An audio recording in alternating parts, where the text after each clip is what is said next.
Manche de brosse en plastique. Pétrole. Vernis à ongles, tablette, flacon. Pétrole. Manteau imperméable. Pétrole. Bas de nylon. Pétrole. Feu rouge. Non, n'exagérez pas. Dès 1928, 7 compagnies pétrolières anglaises et américaines se sont partagées le monde, celui du pétrole, bien avant que les 3 grandes en fassent autant en 1945 à Yalta.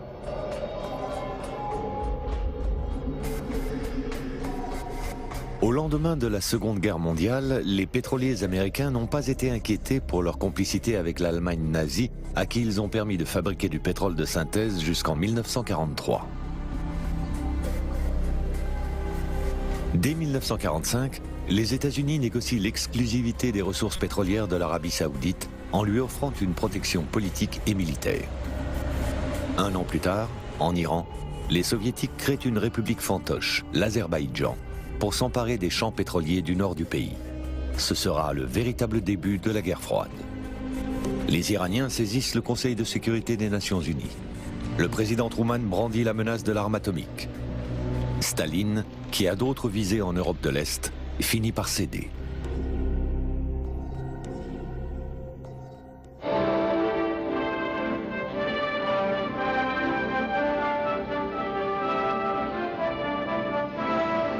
Le pétrole est la clé du renouveau de l'Occident. Il devient l'enjeu politique, économique et géostratégique majeur de la deuxième partie du XXe siècle.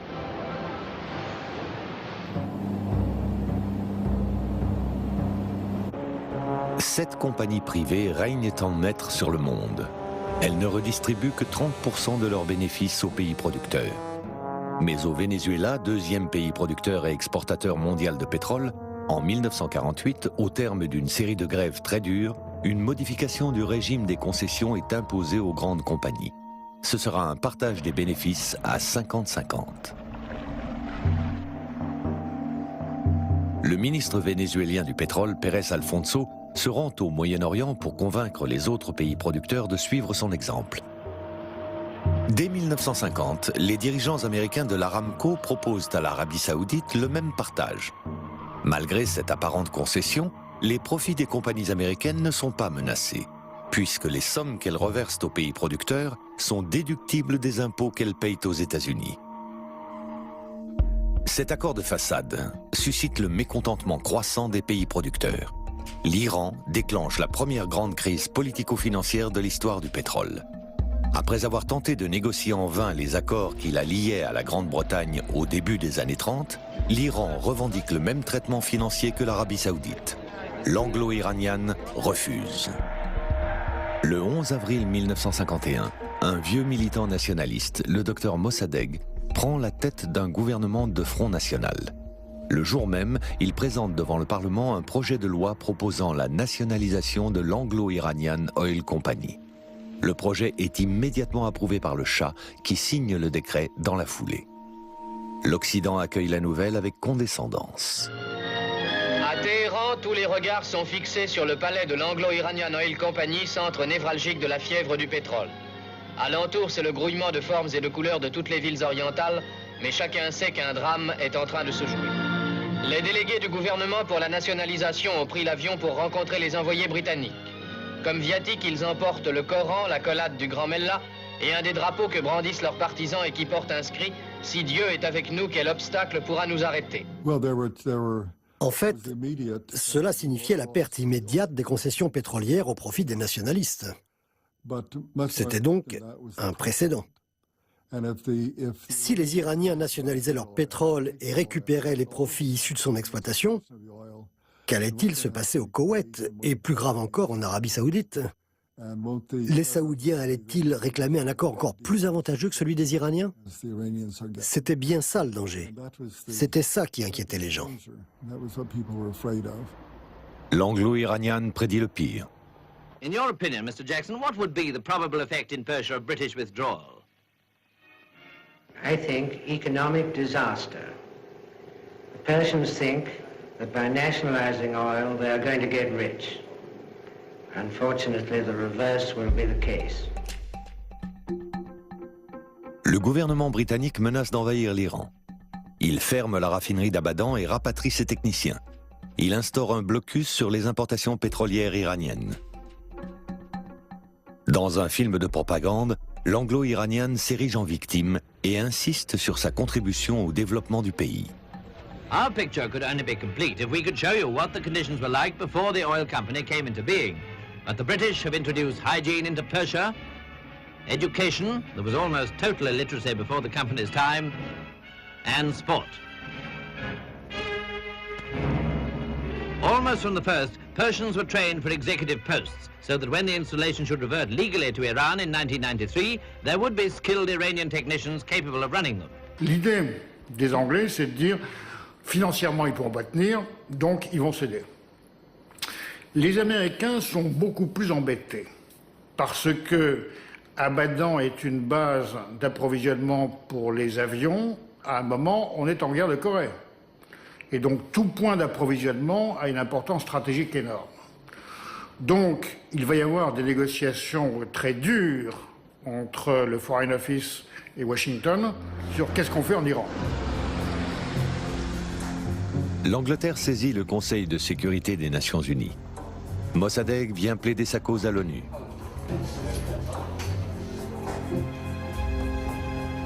Et conduit, il rompt toute relation diplomatique avec le Royaume-Uni et en pleine guerre froide menace de s'en remettre aux Soviétiques. Les Britanniques nous ont abordés à ce sujet et nous avons combiné une opération qui, je crois que le nom c'était Opération Foursquare et c'était une opération conjointe britannique-américaine. Mais au moment de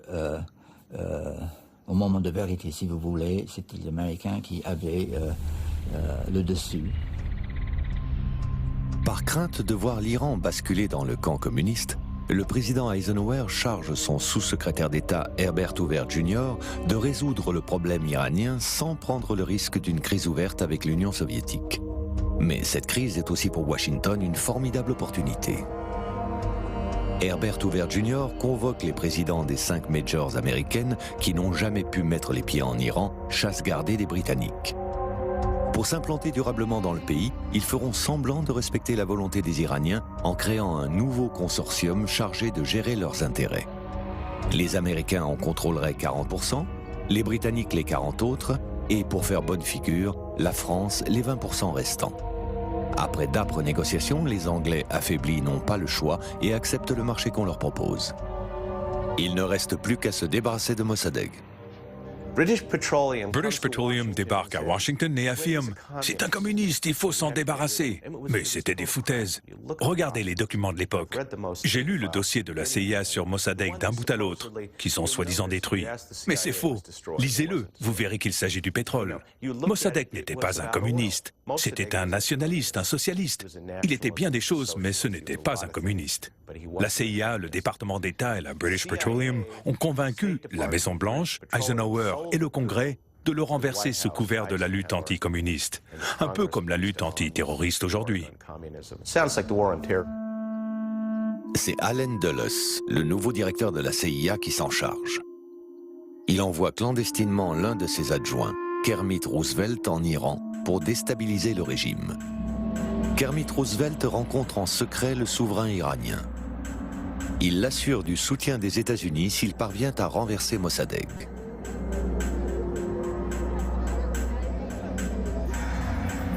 Le Shah tente d'arrêter Mossadegh.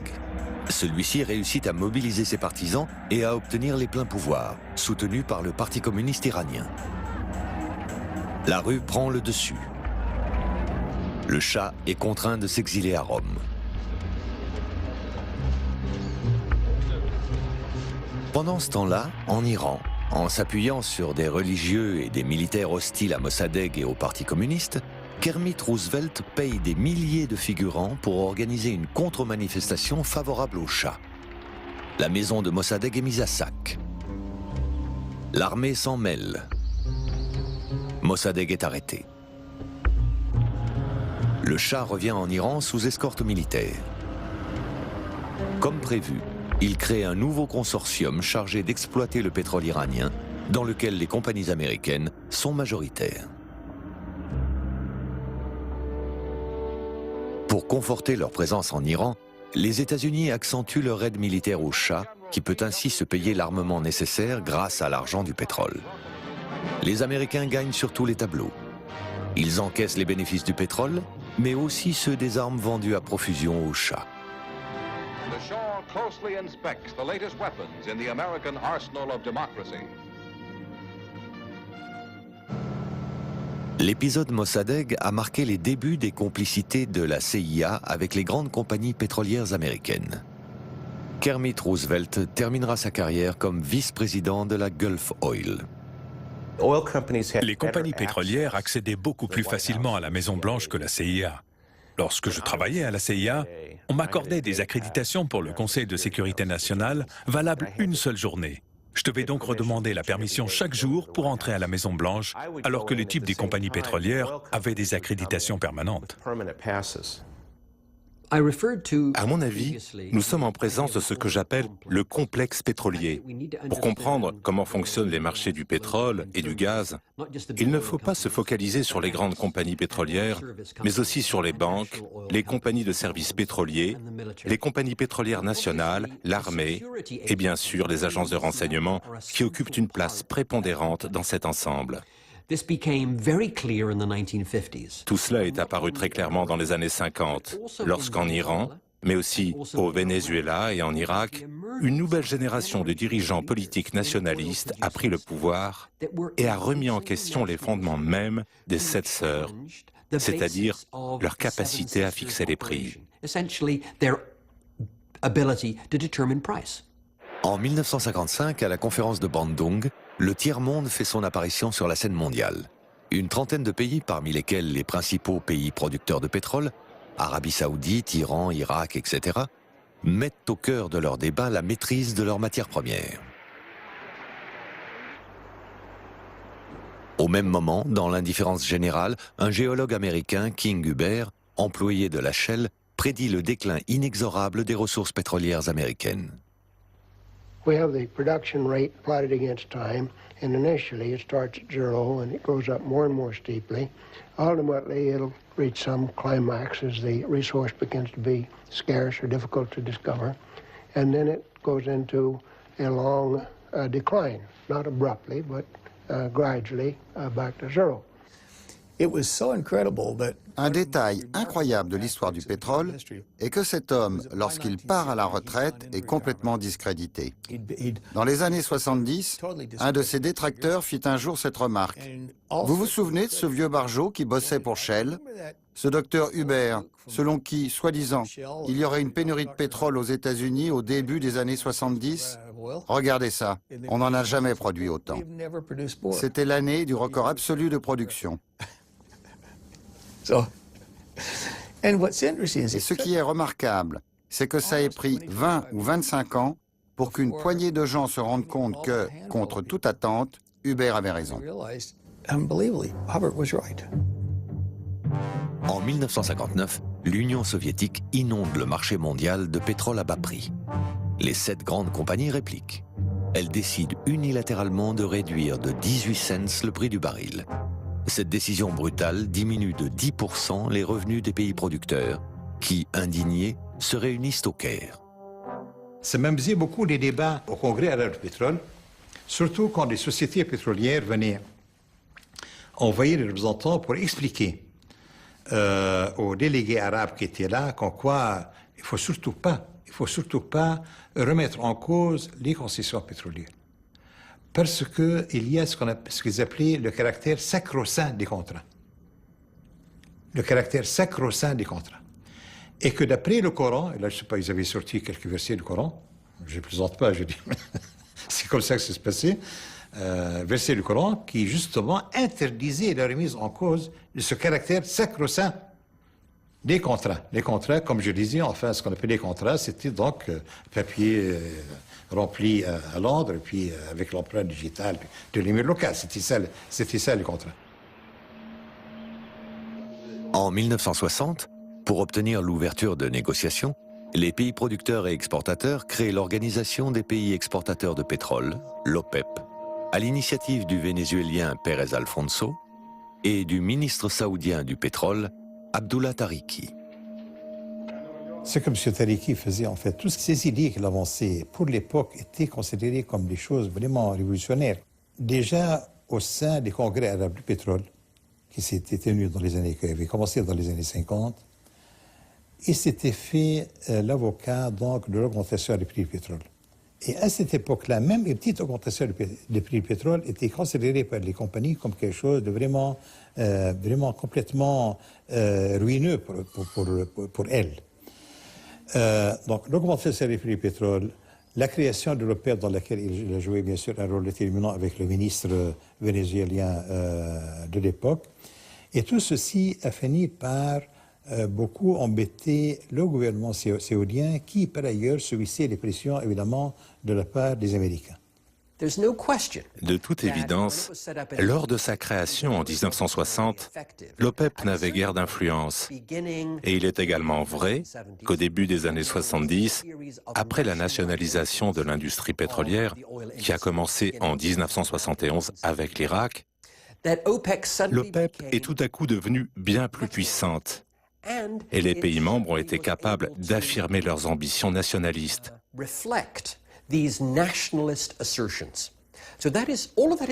Tout cela est vrai, mais bien que l'apparition de l'OPEP ait forcément bouleversé la manière dont les géants du pétrole conduisaient leurs affaires, on oublie parfois à quel point ils n'ont cessé d'opérer la main dans la main avec l'OPEP. Mais l'OPEP était alors beaucoup trop faible et dépendante de l'Arabie saoudite pour contrer la puissance des compagnies pétrolières occidentales. Pendant près de 50 ans, celles-ci ont imposé un prix du pétrole tournant autour de $1 le baril. Elles ont assuré à l'Occident une croissance et une prospérité à bon marché. Le 6 octobre 1973, le jour de la fête de Kippour, l'Égypte et la Syrie, aidés par des conseillers militaires soviétiques, attaquent par surprise Israël. L'Amérique se porte à son secours. Le 16 et 17 octobre, les pays arabes, membres de l'OPEP, réagissent en décrétant un embargo sur les livraisons de pétrole à destination de l'Occident. La panique s'empare des pays consommateurs. Dans l'opinion occidentale, les pays arabes sont violemment attaqués. En fait, la crise pétrolière du début de 1970 n'a pas commencé avec l'embargo arabe sur le pétrole en octobre 1973. Elle n'a pas commencé avec l'augmentation des prix du pétrole de décembre 1973. En fait, elle avait commencé en 1971, quand aux États-Unis, des pénuries de produits pétroliers ont commencé à se manifester. Ceux qui ne sont pas très jeunes se rappellent très bien de cette période. Des queues commençaient à se former en Amérique, aux stations d'essence, des usines ou des écoles qui fermaient parce qu'il n'y avait plus suffisamment de fuel ou de gasoil pour assurer le chauffage. Donc c'était dans la période de froid. Et donc il y avait alors aux États-Unis, il y avait une espèce qu'on appelait crise pétrolière. Donc crise pétrolière générée par un manque de produits pétroliers. D'où vient ce manque? Alors là, ça reste un mystère. Le président Nixon commande une enquête sur l'état réel des réserves américaines. C'est James Atkins qui en sera chargé.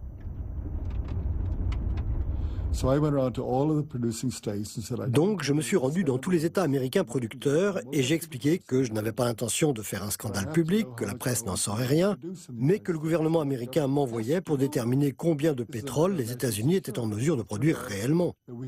C'était une information que le gouvernement devait détenir, c'était une question de sécurité nationale. Eh bien, il s'est avéré que nous n'avions aucune capacité de réserve, aucune. La situation était très critique. Donc, j'ai dû présenter ces résultats à l'OCDE. Et je ne leur ai pas caché la vérité. J'avais fait des petits tableaux et je leur ai dit « Bon, jusqu'ici, nos chiffres étaient trompeurs, mais j'ai trouvé où était l'erreur. Et les chiffres que je vous donne aujourd'hui sont les bons. Nous ne sommes pas en mesure de produire plus de pétrole que ceux que nous produisons à l'heure actuelle. Nous allons donc devoir faire avec et notre production ne va faire que diminuer. » Et c'est là que la commission, la fameuse task force, comment il l'appelle, formée par Nixon, sous la houlette ou sous la direction de M. James Atkins, a publié son rapport qui s'appelle Projet Indépendance. Donc un rapport qui, après avoir étudié la situation, ils ont sorti avec un rapport pour dire qu'il c'est dans notre intérêt d'assurer l'indépendance énergétique à 100% des États-Unis. America's energy demands have grown so rapidly that they now outstrip our energy supplies. As a result, we face the possibility of temporary fuel shortages and some increases in fuel prices in America. This is a serious challenge, but we have the ability to meet it. If our energy resources are properly developed, they can fulfill our energy requirement for centuries to come. Donc, ce qui implique une augmentation du prix du pétrole. Et ce M. Atkins, qui était à Alger, que je vais rencontrer pour la première fois, et quand il était de visite à Alger pour autre chose, alors les responsables algériens lui disent, enfin, vous occupez du pétrole en Amérique, on a un congrès arabe de pétrole ici, si vous voulez vous adresser au congrès ici, vous êtes le bienvenu. Il est venu, j'étais assis là avec tous les autres. Enfin. Et puis M. Atkins qui va à la tribune, il prononce un mot, et puis il dit, je vous comprends très bien, certains pour vous sont contents que l'Irak ait nationalisé son pétrole, je comprends très bien vos sentiments nationalistes, je comprends que certains d'entre vous veulent augmenter le prix du pétrole, et je sais que certains d'entre vous pensent à un prix du pétrole qui serait de 4 ou 5 dollars le baril. Mais alors, parler de 4 ou 5 dollars le baril de pétrole en juin 1972, mais pour tout ce qui était là, c'était révélation, c'est pas possible. C'est la première fois qu'on entendait ce chiffre-là. Ce n'est pas tout à fait vrai. J'avais dit publiquement aux États-Unis, avant de partir pour Alger, que le prix du pétrole était trop bas et qu'il fallait l'augmenter, car les ressources étaient limitées. Et avec des prix aussi bas, la demande grandissait de manière inquiétante. Pas de nouveaux gisements et pas assez d'argent pour en trouver de nouveaux si le prix du pétrole restait aussi bas. Donc, le prix du pétrole allait forcément remonter. Every time Dr. Henry Kissinger comes to Saudi Arabia, dans les années 70, quand le docteur Henry Kissinger venait en Arabie Saoudite, il allait rendre visite au roi Faisal. Le roi demandait à Kissinger, « S'il vous plaît, quand vous irez à Téhéran, demandez au Shah d'arrêter d'utiliser son pouvoir pour augmenter le prix du pétrole. » Et Kissinger, tout sourire, répondait, « Je vais faire de mon mieux. » Un jour, le roi Faisal m'a envoyé voir le Shah d'Iran pour lui demander sérieusement de calmer le jeu. Le Shah m'a dit, « Pourquoi vous ne voulez pas augmenter le prix? Vous voulez faire plaisir aux Américains? Ce sont les Américains qui veulent monter les prix. Allez donc le demander à Henry Kissinger. » Quand j'ai rapporté notre conversation au roi Faisal, il s'est rendu compte que c'était Henry Kissinger qui était derrière tout ça. Après ça, le roi n'a plus jamais abordé la question du prix du pétrole avec Henry Kissinger. On a tout fait pour que cette initiative d'augmentation des prix qui est venue des Américains pour des raisons bien précises, on impute alors la responsabilité aux pays arabes, c'est plus commode, ça passe mieux dans l'opinion occidentale, et c'est comme ça qu'on a vécu sur un mythe pendant très longtemps, un mythe entre autres. L'embargo restera fictif, et l'Amérique, en pleine guerre du Vietnam, n'en subira jamais les effets. L'Arabie saoudite a été la cible d'attaques très virulentes de la part de 2 sénateurs importants qui étaient profondément anti-arabes. J'ai demandé la permission de les mettre au courant de ce qui se passait véritablement afin qu'ils cessent leurs attaques contre l'Arabie saoudite. Donc, c'est ce que j'ai fait et je leur ai dit, écoutez, vous ne connaissez pas les faits. En fait, le pétrole saoudien transite par Bahreïn avant d'être expédié directement vers le Vietnam sur des tankers américains ou étrangers, peu importe. L'essentiel dans cette histoire est que nous n'avons jamais manqué de pétrole au Vietnam.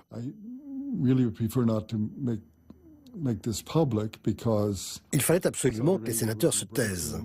Personne ne devait apprendre que les Saoudiens brisaient le front commun décidé par l'OPEP contre les Américains. Mais tout s'est bien passé. Il n'y a jamais eu de fuite. En réalité, pour les sociétés pétrolières, la hausse du prix du baril est une formidable opportunité. Elle leur permet de trouver des financements nécessaires au développement de l'exploitation du pétrole offshore en mer du Nord, tout en continuant à s'approvisionner à bas prix au Moyen-Orient. À l'issue du premier choc pétrolier, plus personne ne croit que le pétrole puisse redevenir bon marché. Le monde entier vit dans l'attente des décisions de l'OPEP. Grâce à ses revenus pétroliers, le régime du Shah est devenu la première puissance économique et militaire de la région. Pour Nixon et Kissinger, l'Iran est le gendarme du Golfe. Mais la volonté de puissance du Shah va le perdre. La dernière fois que j'ai rencontré le Shah d'Iran, il n'était plus le même. Ce n'était plus l'homme que j'avais connu. Il s'est mis à me raconter comment il allait envahir tous les pays arabes et le Golfe en une seule journée. Je vais faire ci, je vais faire ça. J'étais stupéfait. Je me suis alors rendu à Jeddah, en Arabie Saoudite. À cette époque, l'ambassadeur américain était un bon ami à moi, Jim Akins. Alors, au cours d'une promenade, je lui ai raconté en tant qu'ami mon entretien avec le Shah. Et je lui ai confié deux choses. D'abord, je lui ai dit que le Shah d'Iran était devenu mentalement dérangé. Et ensuite, qu'une révolution était imminente car il ne pouvait plus gouverner.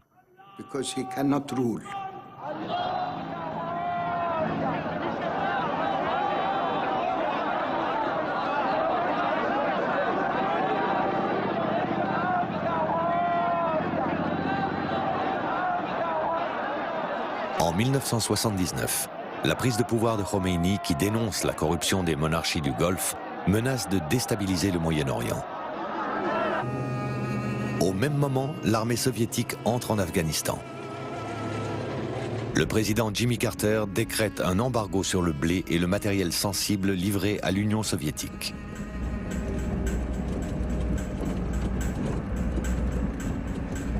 En Iran, la révolution se radicalise. Les États-Unis semblent complètement impuissants face à la prise d'otages dans leur ambassade à Téhéran.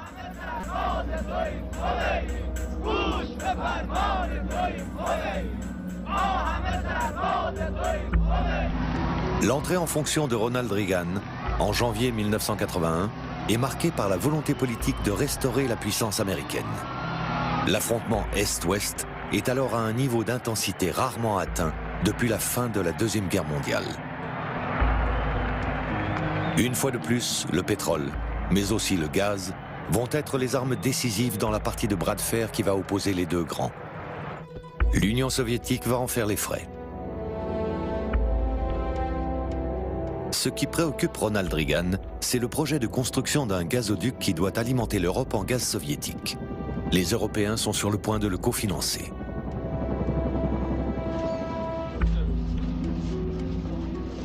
Lors de sa première rencontre avec les chefs d'État européens à Ottawa, Ronald Reagan leur demande de surseoir à ce projet.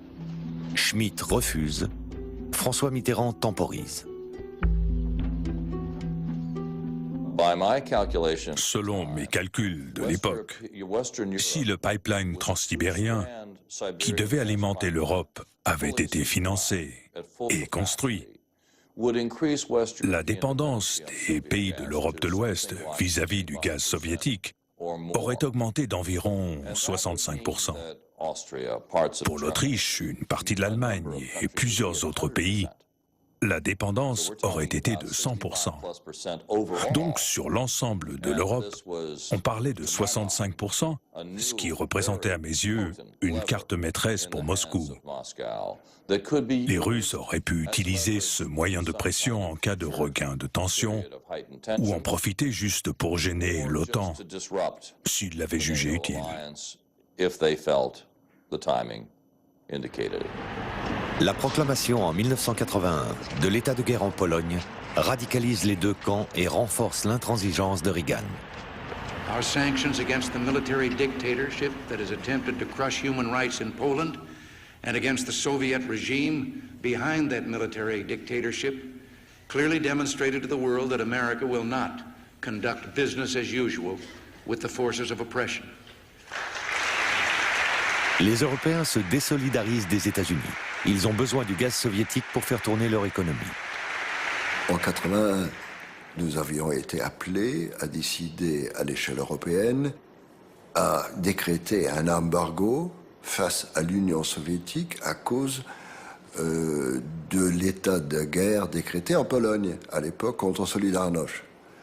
Et j'étais témoin à l'époque à Bruxelles, où nous sommes partis dans les discussions sur une longue liste, je dirais magnifique presque, d'embargo, et qui a été réduit par les uns et par les autres, par tous les acteurs européens, où chacun enlevait de cette liste les matières sensibles pour lui, en faveur de lui, desquelles il pensait qu'il fallait garder certaines ouvertures face à l'Union soviétique. Et ce qui est marrant, nous avons décidé finalement une liste qui était beaucoup plus réduite à la liste initiale proposée par la Commission. Washington poursuit son offensive. L'équipe de Reagan s'intéresse aux travaux de Roger Robinson, alors jeune banquier proche de David Rockefeller, qui travaille sur l'économie et les finances soviétiques. Il est convoqué à la Maison-Blanche. C'est lui qui trouve la faille et élabore la stratégie qui va provoquer l'effondrement de l'Union soviétique.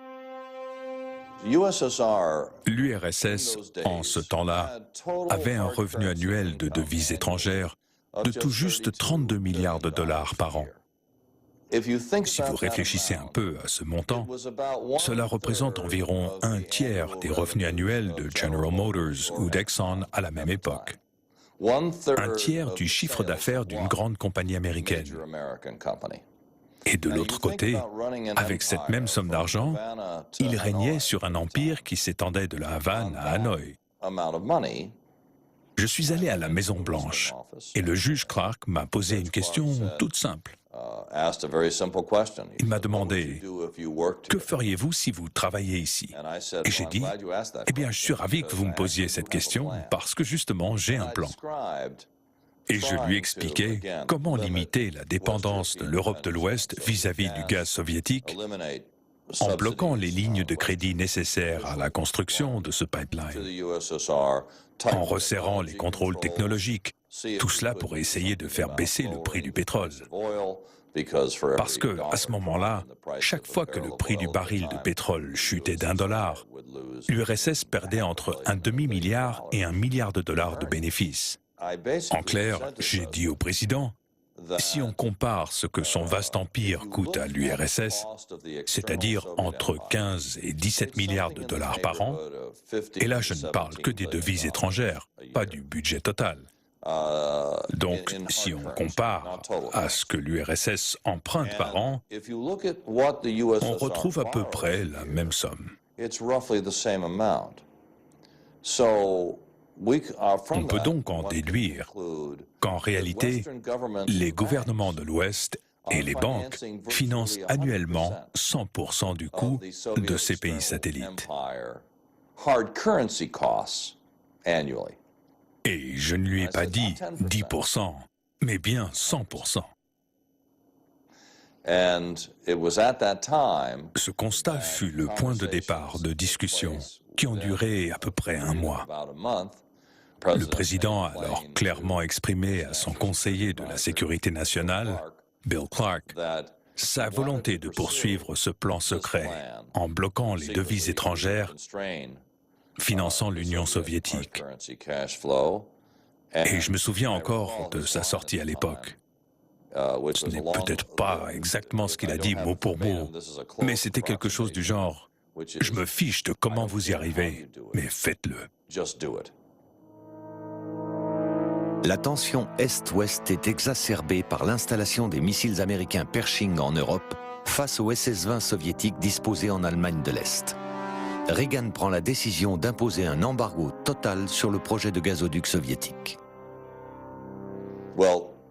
Eh bien, une fois tout le monde assis autour de la table, il y a eu un long silence.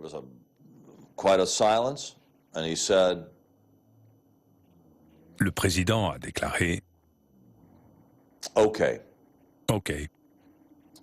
Les Soviétiques peuvent bien avoir leur fichu pipeline. »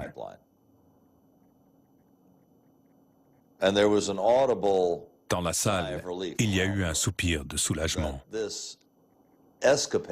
Cette folie de vouloir empêcher le pipeline de Sibérie de fonctionner à plein régime était terminée. Et nous pouvions enfin renouer avec nos alliances financières en toute tranquillité. Et on a pu entendre tout le monde, enfin la plupart des gens, pousser un soupir de soulagement.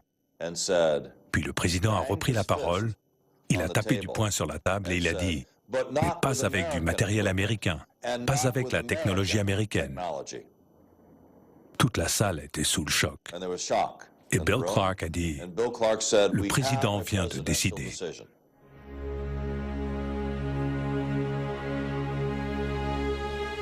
C'est un régime à l'agonie, affaibli, qui doit faire face à l'offensive américaine. Brejnev meurt en 1982, après 17 années de pouvoir. Yuri Andropov, son successeur, disparaît en 1984. Konstantin Tchernyenko, désigné pour lui succéder, meurt en 1985.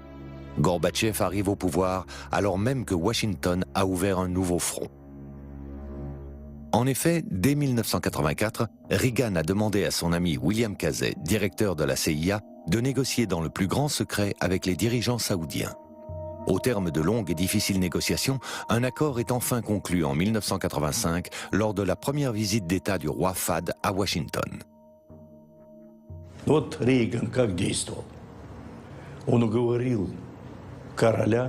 Comment agissait Reagan? Il a convaincu le roi d'Arabie Saoudite de mettre plus de pétrole sur le marché pour faire baisser les prix. Ainsi, notre principale source de devises a-t-elle chuté des 2/3. C'est tout. Non, on travaillait pour Casey, c'était ça le plan. Faire tomber l'Union soviétique en incitant tout bonnement les Saoudiens à la surproduction. Regardez la production d'un grand gisement comme Ghawar. Ils ont inondé le marché avec leur pétrole, en sapant l'économie soviétique, parce que l'économie soviétique était artificielle. Elle dépendait du pétrole, elle dépendait de la vente d'un pétrole relativement cher. C'est nous qui avons mis à genoux l'économie soviétique. L'Arabie saoudite a joué un rôle déterminant. Au même moment, il y avait une guerre en Afghanistan qui pompait la trésorerie soviétique et faisait aussi baisser le prix du pétrole. Et tout ce pétrole bon marché a permis de gonfler l'économie américaine sous Reagan. C'est avec Reagan que l'économie est repartie. Crédit à taux bas, argent pas cher. Casey et Reagan étaient associés.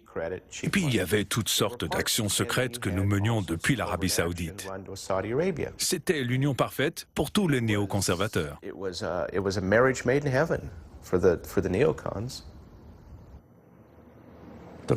La situation est devenue extrême lorsque notre monnaie a perdu les 2/3 de sa valeur à cause de la chute des cours du pétrole. J'ai été obligé de prendre des risques dans cette situation. Nous avons dû puiser dans nos réserves d'or et de devises. Un montant si élevé qu'à la fin, nous avons tout dépensé.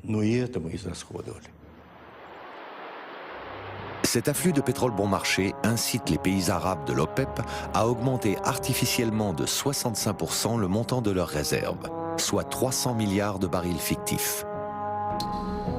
Personne alors ne connaît l'état réel des réserves mondiales de pétrole.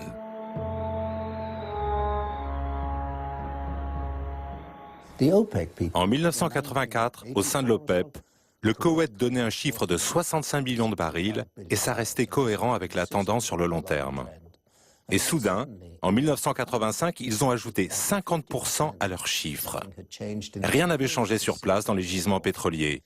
Seuls les chiffres avaient changé, et cela pour la simple raison que les quotas imposés par l'OPEP étaient fondés sur les réserves déclarées. Donc, plus vous déclariez, plus vous aviez le droit de produire et plus vous pouviez faire d'argent. Le Koweït trichait sur les règles du jeu, Et ce fut d'ailleurs une des raisons du conflit avec l'Irak.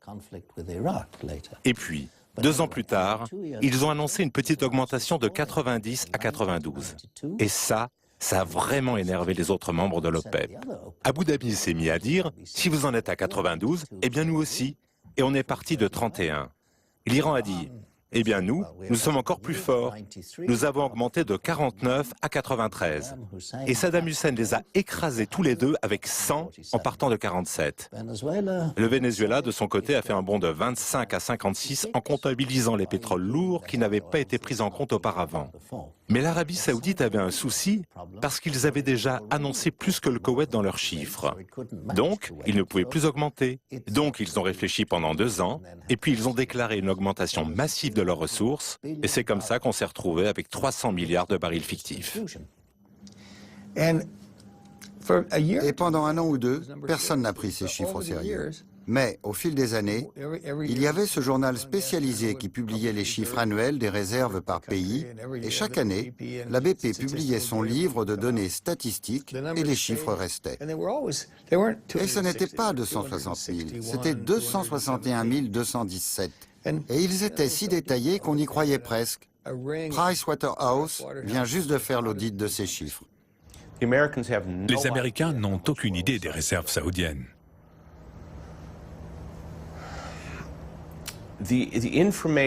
Les informations en provenance de Dhahran sont strictement contrôlées.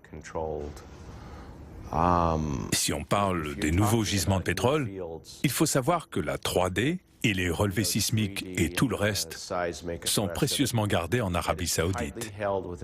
Il n'y a pas d'estimation globale des réserves de pétrole saoudiens. Les Saoudiens assurent qu'ils ont plein de ressources, plein de nouveaux gisements. Kawar est à sec? Pas de problème. Il reste encore un peu de pétrole de ce côté-là. Et donc ils vont se rabattre sur ces anciens gisements et tout ira très bien pour eux pendant encore 50 ans. On n'a jamais demandé à la CIA d'espionner les réserves de pétrole. C'était du domaine du possible, mais on ne leur a jamais demandé de le faire. Dans la pratique, le département d'État va voir le gouvernement du Koweït ou d'Arabie Saoudite et demande « Combien de pétrole avez-vous » Les Saoudiens leur tendent un bout de papier, « Merci beaucoup », et c'est avec ça qu'on fait les estimations. En 1986, le prix du baril de pétrole a chuté à 7 $. Le vice-président Bush, hostile au plan Reagan, s'inquiète de ses conséquences pour l'industrie pétrolière américaine. Il se rend en Arabie Saoudite pour convaincre le roi Fahd de faire remonter le prix du baril. Le monde pétrolier a trouvé son porte-parole. 2 ans plus tard, il aura son président à la tête du pays. En 1988, au terme de sa guerre contre l'Iran, Saddam Hussein est complètement ruiné. Après avoir été le bras armé du monde arabe contre la menace iranienne, il se voit refuser toute aide financière de la part des monarchies du Golfe, notamment du Koweït. Le 3 août 1990, il décide d'envahir ce pays qu'il a toujours considéré comme une province irakienne. La falsification des chiffres opérée en 1986 par les pays arabes sur le montant de leurs réserves réelles leur confère désormais une importance stratégique accrue.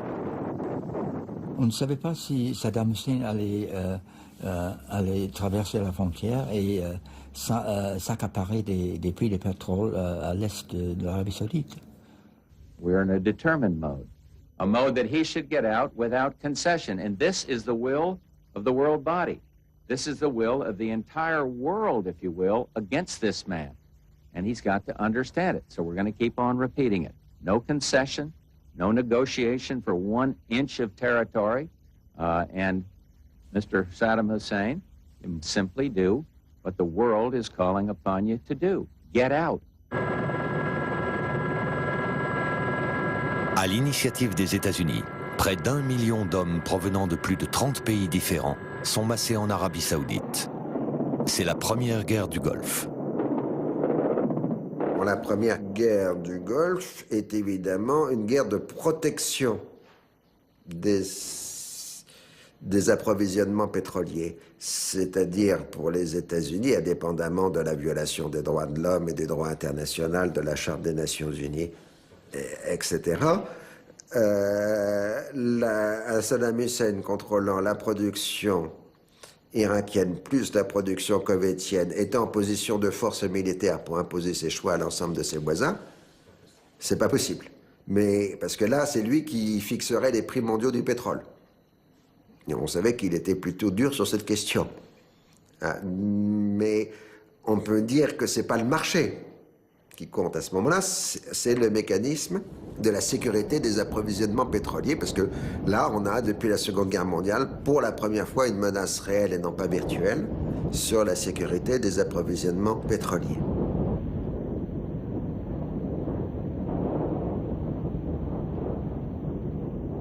Je me rappelle très bien, après la fin de cette guerre, quand il y a eu un congrès mondial du pétrole à Madrid, auquel a été invité M. James Schlesinger, qui avait occupé des postes importants au sein de l'administration américaine, dans le Carter, secrétaire d'État à l'énergie, secrétaire d'État à la défense, etc. Donc, on l'invite en sa qualité d'ancien haut responsable américain, en sa capacité aussi de consultant, parce qu'il était devenu consultant entre-temps, pour venir donner son point de vue sur la géopolitique de l'énergie dans le monde, donc après cette guerre du Golfe.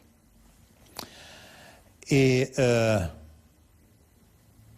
n'ai pas oublié cette phrase qu'il a utilisée, il est difficile de l'oublier, quand il a dit textuellement, ce que l'opinion américaine a retenu de la guerre du Golfe, donc de l'invasion du Koweït et de sa libération, c'est qu'il est autrement plus facile et autrement plus amusant d'aller botter les fesses des gens au Moyen-Orient, que d'accepter les sacrifices avec des prix du pétrole élevés. Soyons clairs, les États-Unis sont accros au pétrole et tout ce qui fait obstacle à cette addiction est littéralement balayé. La CIA, la politique, la sécurité nationale, l'environnement, tout dépend du pétrole. En 2001, l'ancien ministre de la Défense de George Bush, Dick Cheney, devient vice-président de George Bush Jr. et probablement l'homme le plus puissant des États-Unis. Il arrive avec un objectif, abattre Saddam Hussein pour renforcer la sécurité des approvisionnements pétroliers américains. Jusqu'à sa nomination, il était le président d'Hallyburton, dont il a fait la première société mondiale de services pétroliers. La seule chose qui compte réellement pour Dick Cheney, c'est le profit des compagnies pétrolières. Et ce n'est pas seulement pour que ses propres actions prennent de la valeur. Il croit sincèrement que l'industrie du pétrole est un pilier de l'économie américaine et que l'Amérique est une grande nation grâce à l'industrie pétrolière. Donc, si le PDG de Exxon vient le voir et lui dit « Nous ne pouvons pas payer pour la marée noire en Alaska, c'est trop cher », Cheney fera toujours en sorte qu'il n'ait pas à payer. En 2001, le vice-président Cheney a réuni le groupe national de sécurité pour l'énergie. C'étaient tous ses copains. Aux États-Unis, on n'a jamais su de quoi ils discutaient. Ce n'est pas du tout surprenant, tout se déroulait en secret. Et à l'heure actuelle, on ne sait toujours rien. Je n'ai jamais vu de procès-verbal de cette commission. Vous pouvez aller fouiller dans les documents de la CIA ou du FBI, et vous pouvez chercher dans les rapports de la commission sur le 11 septembre. Mais vous ne trouverez rien concernant les réunions ou les accords secrets passés entre les compagnies pétrolières. Nous connaissons déjà les gens qui sont allés à la Maison-Blanche, donc nous avons leur nom. Nous savons de quelle compagnie il s'agit, nous savons qu'ils ont parlé pétrole, mais qu'est-ce qui s'est dit exactement? Que pouvait-il y avoir de si secret qu'ils ne puissent rendre public? D'après moi, il n'y a qu'une réponse possible. Nous avons moins de pétrole que nous ne le prétendons. You know, on January 28. Vous savez, le 28 janvier 2000, moins de 2 semaines après l'entrée de George Bush Jr. à la Maison-Blanche, George Bush, the son, came to the White House. He asked for a meeting for the il a convoqué le Conseil de sécurité pour parler du Moyen-Orient. To discuss the Middle East. Members of that council came knowing that les membres de ce conseil sont venus en sachant qu'il voulait parler du conflit arabo-israélien. Il s'assoit, il leur dit dès le début, « Je ne suis pas là pour parler des relations arabo-israéliennes. » Ils étaient abasourdis. Clinton made mistakes. Il dit, Clinton a commis des erreurs, il travaillait pour les Arabes contre les Israéliens. Moi, je vais corriger cette erreur, je vais travailler pour les Israéliens et je vais leur laisser les mains libres en Palestine. And I give them a free hand to deal with the Palestinians. Colin Powell told him, Colin Powell lui a dit, but if you give the Israelis mais si vous laissez aux Israéliens les mains libres, hands, ils vont massacrer les Palestiniens. they're going to destroy the Palestinians. He said, all right, Il a dit très bien, I want to discuss qu'ils le fassent. Iraq. Moi, je veux vous parler de l'Irak. Economical measures, L'embargo ne sert à rien. Il faut que nous utilisions la force militaire. military power. All the decades of deceit and cruelty have now reached an end. Saddam Hussein and his sons must leave Iraq within 48 hours. Their refusal to do so will result in military conflict.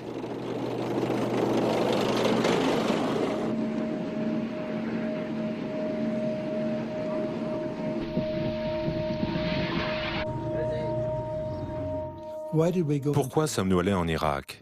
On m'a posé la question de nombreuses fois depuis que nous avons envahi l'Irak en 2003. Et ma réponse est la suivante. Nous sommes allés en Irak pour nous débarrasser de Saddam Hussein. Mais le lendemain, il n'était plus question que du pétrole. Absolument. Regardez, ils étaient persuadés, Wolfowitz, Cheney et les autres, qu'ils pourraient augmenter la production jusqu'à 6 millions de barils par jour. Ils croyaient réellement que les compagnies pétrolières américaines pourraient ainsi mettre la main sur ces réserves. Ils croyaient vraiment, sur la seule base de leur idéologie, qu'il leur suffisait d'envahir l'Irak pour mettre en place une démocratie à l'américaine. Ils n'ont pas imaginé un seul instant que ça pourrait devenir une démocratie à l'iranienne, ou même un gouvernement qui devrait écouter l'Iran. Pour eux, ce gouvernement allait forcément être favorable aux compagnies pétrolières américaines.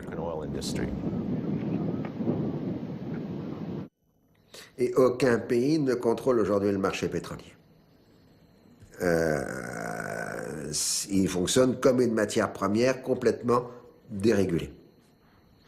En revanche, les réserves de pétrole du Moyen-Orient, elles sont sous protection américaine, à l'exception de l'Iran. Ce qu'on appelle la sécurité des approvisionnements pétroliers. Quand l'Iran a réagi au contre-choc pétrolier en menaçant la circulation navale dans le Golfe, on a vu arriver la flotte de guerre américaine, française, britannique, pour dire on ne touche pas au pétrole, il y a des choses sacrées sur Terre. Alors, il faut bien dissocier la situation entre le marché et la géopolitique. Le marché, il assure le quotidien. Et il est lié à l'offre et à la demande. Vous avez eu une croissance continue au début des années 2000 du prix du pétrole qui était liée à l'accroissement de la consommation des pays émergents, en premier lieu la Chine, etc. Et puis, vous avez la protection. La protection, elle est différente. Elle est dans l'idée que puisque, d'une part, les Américains sont en quelque sorte les syndics des puissances consommatrices et que donc ils assurent pour l'ensemble des pays consommateurs la sécurité des approvisionnements. Et en ce sens, nous sommes bien heureux, nous les Français, les Britanniques ou les Allemands ou les Italiens, de bénéficier de la protection américaine qui nous assure que le pétrole arrive bien de façon tangible chez nous. Mais en même temps, la protection a une valeur géopolitique. Autrement dit, moi, les États-Unis, j'ai fait passer les messages implicites aux autres. Si vous m'attaquez, je vous fais le sort du Japon et de l'Allemagne durant la Première et la Seconde Guerre mondiale, je vous sors du marché. Toute personne qui attaquerait les États-Unis se trouverait expulsée du marché mondial, et en particulier des marchés pétroliers. Vous n'auriez plus un centilitre de pétrole qui viendrait vers vous. Autrement dit, vous, la Chine, vous pouvez avoir encore des centaines de milliers d'hommes, développer de l'aviation, etc. Mais pour l'instant, si vous voulez me faire la guerre, ce qui n'est pas votre intérêt de toute façon, bah, vous n'aurez plus de pétrole dans les minutes qui suivent. Et ça, c'est du virtuel. Mais c'est un message qui est parfaitement compris, qui fait que la Chine à la fois bénéficie de la protection américaine, de ce qu'on appelle la sécurité des approvisionnements pétroliers, mais en même temps, les États-Unis se trouvent en situation d'interdire à la Chine de lui faire la guerre. L'intervention militaire en Irak marque le début d'une nouvelle guerre des ressources. Mais c'est peut-être déjà une stratégie dépassée. Comble de l'ironie, Washington a ouvert les portes de l'Irak à l'Iran, comme le soulignent les visites répétées du Premier ministre chiite irakien à Téhéran. L'Iran pourra même bientôt être en mesure de contrôler le pétrole irakien. De son côté, la Chine a su en quelques années sécuriser ses sources d'approvisionnement partout à travers le monde, en nouant des alliances qui la mettent à l'abri des pressions américaines. Les Chinois mènent une diplomatie pétrolière planétaire qui leur confère plusieurs coups d'avance sur les États-Unis.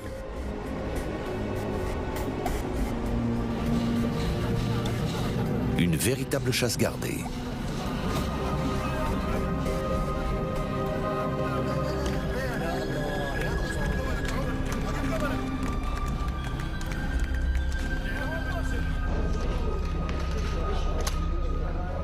Pékin est sur le point de prendre une position dominante sur le marché pétrolier, au moment même où le montant des réserves mondiales est au plus bas. Depuis 1964, chaque année, nous trouvons moins de pétrole. Nous avons une technologie de plus en plus performante, nous avons beau prospecter comme des malades, rien n'y fait. Nous n'en trouvons pas parce qu'il n'y en a pas. C'est impossible de le trouver parce qu'il n'est pas là. Même si la demande en pétrole restait constante au cours des 25 prochaines années, il nous faudrait quand même trouver du pétrole, environ 45 millions de barils par jour, juste pour maintenir le statu quo, pour garder un niveau de production constant. C'est un immense défi. Il nous faut trouver au cours des 25 prochaines années l'équivalent de 4 fois l'Arabie Saoudite à mettre sur le marché. Ça ne va vraiment pas être facile, et ce sera juste assez pour compenser le déclin des gisements actuels. Le pétrole se raréfie inéluctablement. Aujourd'hui, pour 6 barils consommés, un seul est découvert.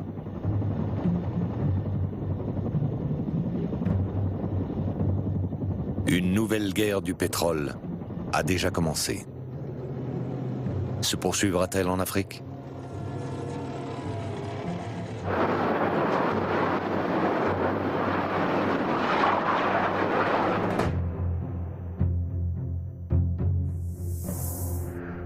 Dans un instant, justement, direction la Corne d'Afrique, où le pétrole est, pour beaucoup, une véritable malédiction.